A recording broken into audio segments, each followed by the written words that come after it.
Ever since I was a kid, I knew I'd be helping people. Growing up, every time I patched up a scraped knee or helped soothe a fever, it felt right. I'm Anna, by the way. My journey into the medical world wasn't glamorous, but it was mine, and I clung to it with everything I had. The university was my escape and my battlefield. I wasn't the top of my class, but I hustled hard. Nursing wasn't just a program, it was a ticket to making a real difference. And hell, I worked every angle, from grueling night shifts at the local clinic to volunteering at blood drives. Anything to build that resume and keep the scholarships coming. After getting my degree, I stayed in the city. The hospital gigs were fine, but something was missing. That's when I stumbled into cosmetology. It might not sound like life-saving stuff, but you'd be surprised how much a good skin day can mean to someone who's been battling acne or scars. I hustled some more, saved up, and eventually, with a chunky loan weighing down my bank account, I opened my own small office. It was just a tiny room in a shared space, but it was mine. It was at one of these rare gatherings with friends, you know, the kind where you realize you haven't seen each other in ages and everything just clicks, that I met David. He was a friend of a friend, typical setup. "So, you're like a nurse or something?" David asked, beer in hand, an easy smile on his face. Now I'm a cosmetologist. I own my place, I said, a little too defensively, expecting the usual judgment. "That's badass. Running your own show. Must be nice calling the shots," he said, genuinely impressed, not a hint of sarcasm. "Yeah, it's pretty cool." "Hard, but cool," I admitted, warming up to his interest. The night faded into a blur of laughter and music, but David's words stuck with me. He wasn't like the others who just nodded along. He got it, the grind, the passion. It was refreshing. Life before David was simple. Work, pay bills, hang out sometimes. But after that night, things changed. We started seeing each other, and every date, every late-night call, it just felt like, maybe, just maybe, I wasn't in this all alone anymore. Over the next few months, we found our rhythm. He'd text me in the morning, something goofy to start the day. I'd call him on my breaks, just hearing about his day made the hours easier. He worked in tech, something about networks, and a lot of complaining about how nobody appreciated good code. He met my friends, I met his. His mom, Mrs. Walker, took to me right away. She was a stout woman, strong in her opinions, and generous with her laughter. The first time I met her, she hugged me like we were long-lost family. "David hasn't shut up about you," she whispered in my ear. "About time he found someone who can keep up with him." We had dinner at her place one Sunday. It was all very casual, homemade lasagna, and stories about David's childhood. "He used to run around barefoot all summer," she laughed, said shoes made him slow. David blushed, tried to change the subject. "Mom, come on, don't embarrass me." "Oh, hush, let her see you're not as cool as you pretend," Mrs. Walker teased, and we all laughed. It was easy, comfortable. It felt right, being there with them. After about a year, things got serious. We were spending almost every night together, and not just at my place. One chilly evening, wrapped up in blankets on my tiny balcony, David broke the silence. "Anna, I've been thinking about us." I tensed, uncertain. "Yeah? What about us?" He took a deep breath, his hand finding mine under the blanket. I know I want to build something with you. A real life. What do you think?" My heart raced, but I played it cool. "Build something, huh? Like Lego, or more a Monopoly kind of deal?" He chuckled, squeezing my hand. "Funny. I mean a life, Anna. Together. Maybe even think about getting a place, something permanent." The idea was terrifying and exciting all at once. "I'd like that," I admitted. A lot. So, we started planning, dreaming really. It wasn't just about moving in or the next few years. We talked about everything: kids, careers, buying a house. He proposed not long after that night, nothing fancy, just us, which was perfect. Marry me, Anna. Let's do this for real. In a small, candlelit room, with the curtains drawn and rain tapping softly against the window, I said yes. It was the easiest yes I've ever said. The wedding planning started soon after. Mrs. Walker was a godsend, knowing just who to call, what to book, making it all seem easy. You just worry about being happy, I'll handle the stress, she insisted, and I let her, grateful for her support. It was simple, but perfect. A small ceremony, our closest friends and family, and an air of hope around us. As I walked down the aisle, seeing David there, waiting, I felt like everything was falling into place. He grinned, that lopsided grin that made me fall for him, and I knew, no matter what came our way, we'd handle it. Together. David moved into my apartment, the one I'd been renting since my cosmetologist days were just a dream. We unpacked, merged our books and dishes, and figured out whose art got wall space. It was cozy, happy chaos. The first few weeks, we'd sit at the little dining table with our laptops and piles of bills, making budgets like some kind of grown-up team. I'll handle the groceries and utilities, David offered one evening, his eyes serious as he typed out a spreadsheet. I nodded, scribbling on a notepad. And I'll keep smashing at this loan. The sooner it's gone, the sooner we can think about a house. And, maybe kids. Even saying it felt big, full of possibilities. David smiled, reaching across the table to squeeze my hand. Sounds like a plan, babe. Everything seemed lined up just right. But then, things with Mrs. Walker shifted. She'd been like a second mom during the wedding prep, but suddenly, I was out of the circle. No more Sunday dinners, no calls. When I asked David about it, he'd shrug, looking uncomfortable. She's got her moods, Her health isn't great these days. Maybe give her some space, he suggested one night when I brought it up after another missed call. I wanted to dig deeper, but the wall in his eyes told me to leave it. So, I dropped it. Maybe it was easier, not pushing.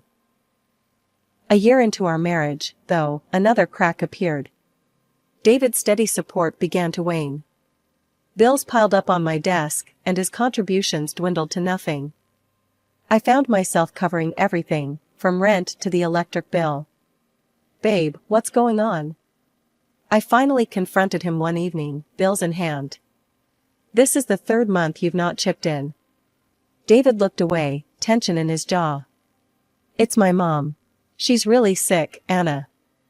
Hospital bills, medications, it's a lot. I've had to help out.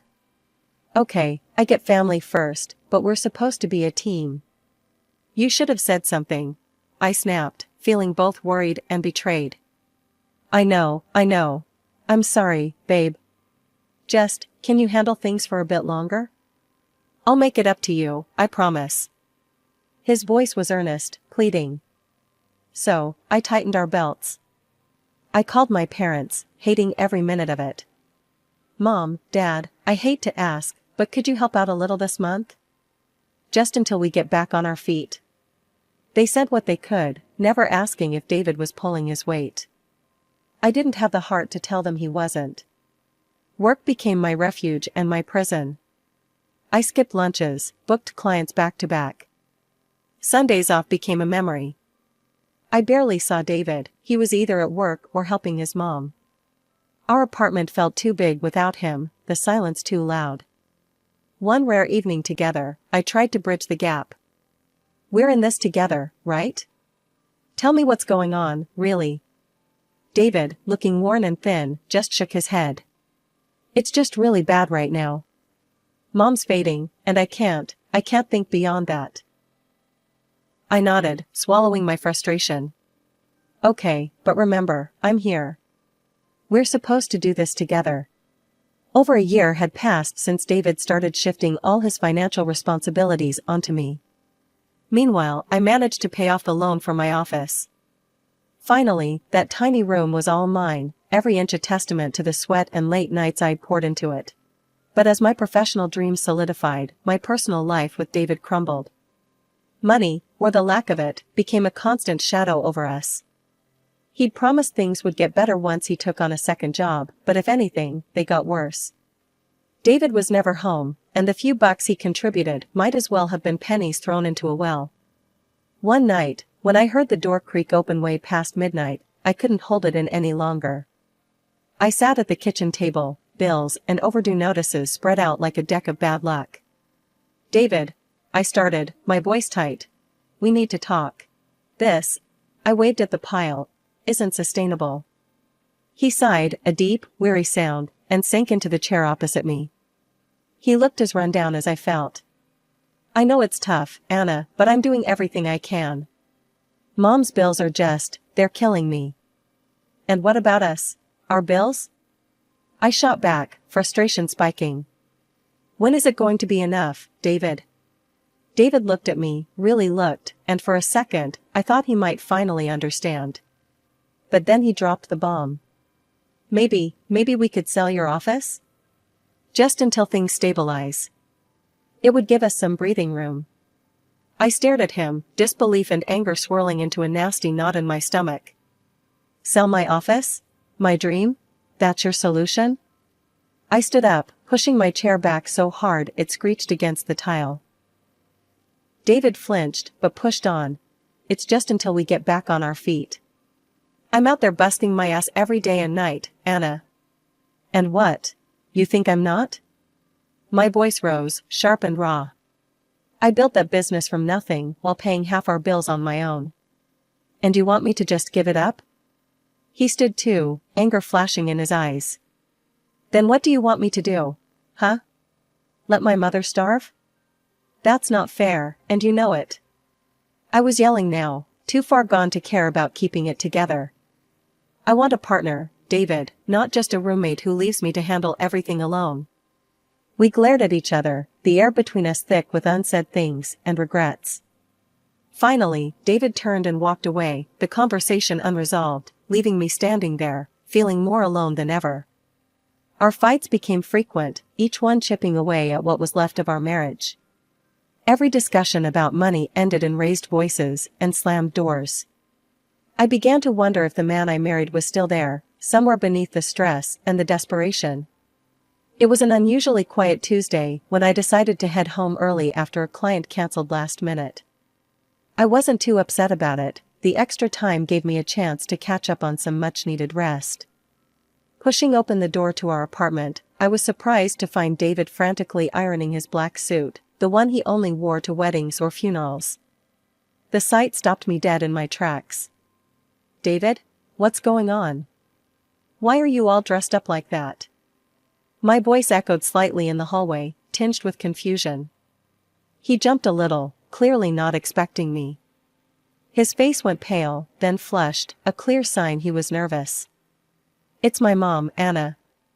She passed away last night. There's the funeral tomorrow." The news hit like a sucker punch. Despite everything, Mrs. Walker had been like family to me once. "Oh, David, I'm so sorry. I'll come with you, of course." "No." His response was sharp, slicing the air. She didn't want you there, Anna. Her last request. She said she never really liked you." His words were blunt, cold even. I recoiled as if slapped, my heart thumping painfully in my chest. Okay. If that's her wish." It hurt, more than I expected, but I swallowed the lump in my throat and nodded, stepping away to hide the hurt. David didn't say anything more. He just went back to his ironing, leaving me standing there, a mix of grief and confusion swirling inside me. That night, I lay in bed, thoughts racing. Something didn't sit right with me. Mrs. Walker and I had our differences, but this seemed too harsh even for her. The next morning, I watched from the window as David left, dressed in his suit, looking every part the grieving son. Once he was gone, I made a decision. I rescheduled my appointments and drove to Mrs. Walker's house, expecting to find a gathering of some sort, maybe just the tail end of it. But the street was quiet. Too quiet. Her house looked just like any other day, no cars lined up outside, no signs of a wake.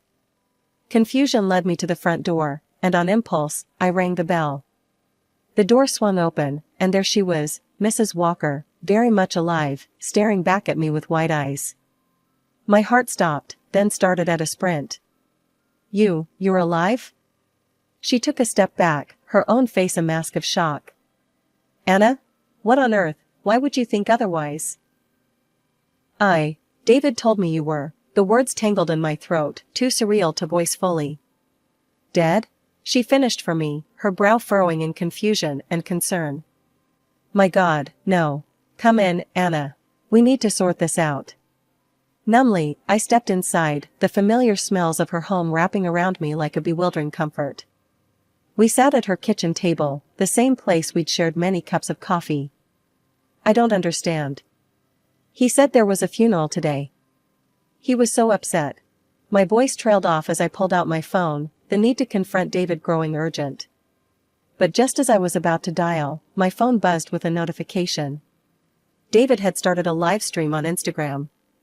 Curiosity overpowered everything else, and I clicked the link, my fingers trembling. There was a live broadcast of the funeral. But who was in the coffin if David's mother was sitting next to me? We needed to find out the truth, so we went to the funeral, finding out the exact address in one of the comments. As we drove, I couldn't help but replay the last few years in my mind, trying to piece together the deception. "So, he told you I didn't want to see you?" I asked, turning to look at her as she focused on the road. "Yes, and I believed him. And all this time, I was sending him money because he told me you were struggling with debt, that creditors were after you," Mrs. Walker explained, her voice tinged with hurt. I shook my head, feeling the weight of missed connections. "That's not true. He told me you were sick, and that you didn't want anything to do with me. He said visiting would stress you out. He's been lying to both of us, playing us against each other."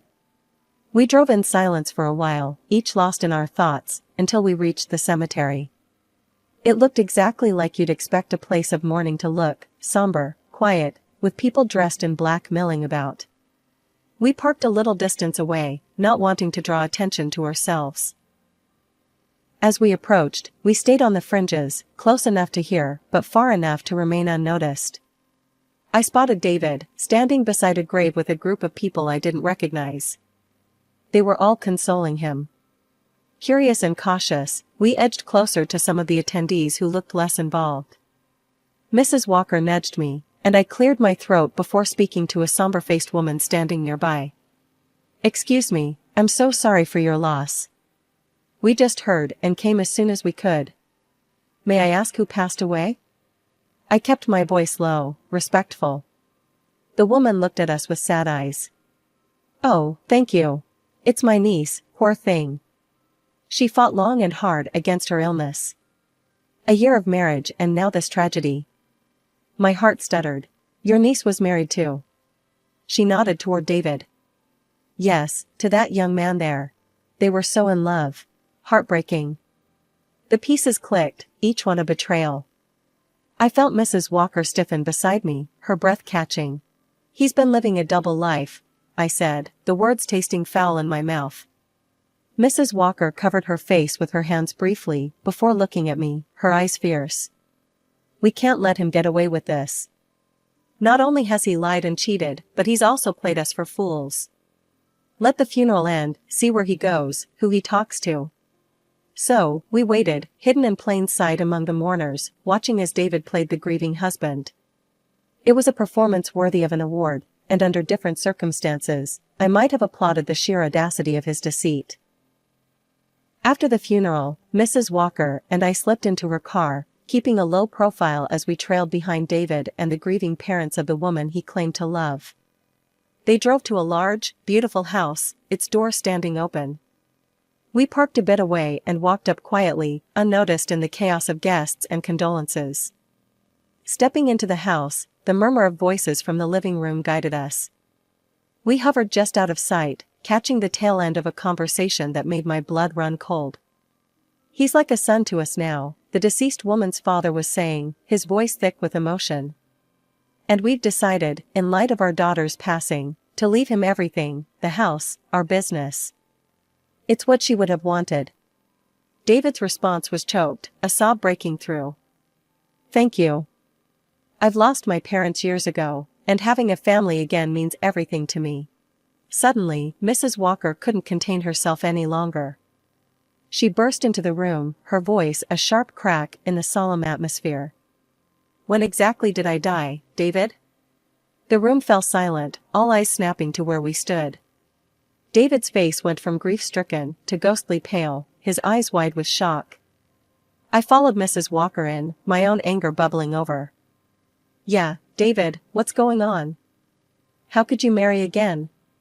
Did you forget you already have a wife? The parents of the deceased woman looked from me to David, confusion turning to horror. What is she talking about, David? Married? To her? David stammered, his earlier composure crumbling under the weight of his lies. It's not like that. I can explain. Explain? Explain how you've been lying to us all this time? The father's voice boomed, his initial kindness curdling into fury. David's desperation was palpable as he turned to the parents. Please, you have to understand, I was going to fix everything. Mrs. Walker snorted, disbelief and anger etching her features. By faking your mother's death? By marrying another woman while your wife is still around?